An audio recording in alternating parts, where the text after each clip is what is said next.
Bonjour chers amis, aujourd'hui c'est le sport. Notre paresseux a mis son bandeau et fait ses exercices. J'ai amené aussi mes chaussures de marche parce que les coachs sportifs nous recommandent en ce temps de confinement de pouvoir faire du sport en appartement. J'ai la chance moi-même de pouvoir faire chaque matin un petit quart d'heure d'exercice au sol. C'est tonifiant et c'est très bien. Mais je me doute que certains parmi vous aimeraient bien et n'y arrivent pas. Faute de temps ou peut-être faute de volonté. Comment faire si je n'ai pas de volonté? C'est une vraie question. Comment faire si je n'arrive pas à sortir de ma couette le matin? Ou si je n'arrive pas à ranger ma chambre? Demain, je range ma chambre. Et puis 3 jours sont passés, je ne l'ai pas rangée. La semaine prochaine, je range ma chambre. Et puis 1 mois est passé et je n'y suis pas arrivé. Je manque de volonté. C'est une question qui m'habitait quand j'étais adolescent, devant mes échecs. Et avec un ami, nous sommes allés trouver un prêtre en lui demandant comment faire pour avoir de la volonté. Sa réponse m'a beaucoup déçu sur le coup, mais figurez-vous que 45 ans après, je m'en souviens parfaitement. Voilà la réponse. Tu veux avoir de la volonté? Alors quand tu prends ton goûter, eh bien ensuite, tu laves ton bol de chocolat et tu le ranges. Et comment tu veux faire pour avoir de la volonté? Eh bien quand tu passes une porte, ensuite tu la refermes derrière toi.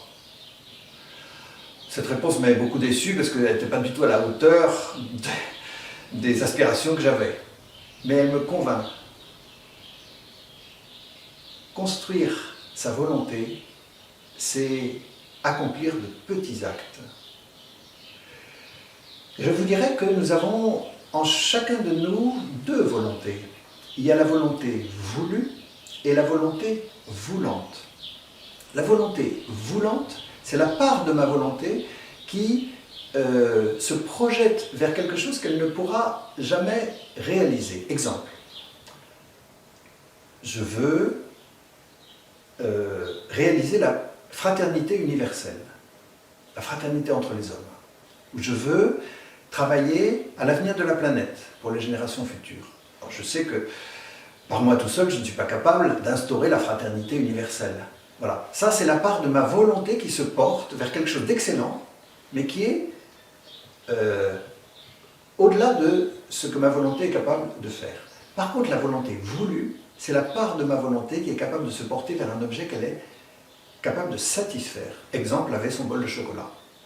Et c'est le cas, par exemple, pour les travaux que nous faisons à l'appartement, pour faire le ménage, ou différents menus travaux. Je suis capable de le faire. Eh bien, nous avons besoin, en fait, de mettre en œuvre l'une et l'autre. Et cette période de confinement nous permet de le faire. Poser des actes de volonté voulue, des actes que je suis capable de satisfaire, j'en ai besoin. Et aussi, engager ma volonté sur quelque chose qui est au-delà de ce qu'elle est capable de réaliser parce que l'homme est fait pour plus grand que lui. Voilà, je confie ce chemin de volonté de chacune et chacun de nous à la Vierge Marie, elle qui a su, le jour de l'annonce de l'ange, qui a su offrir son consentement.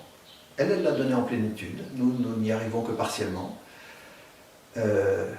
Que tout se fasse pour moi selon ta parole, Seigneur.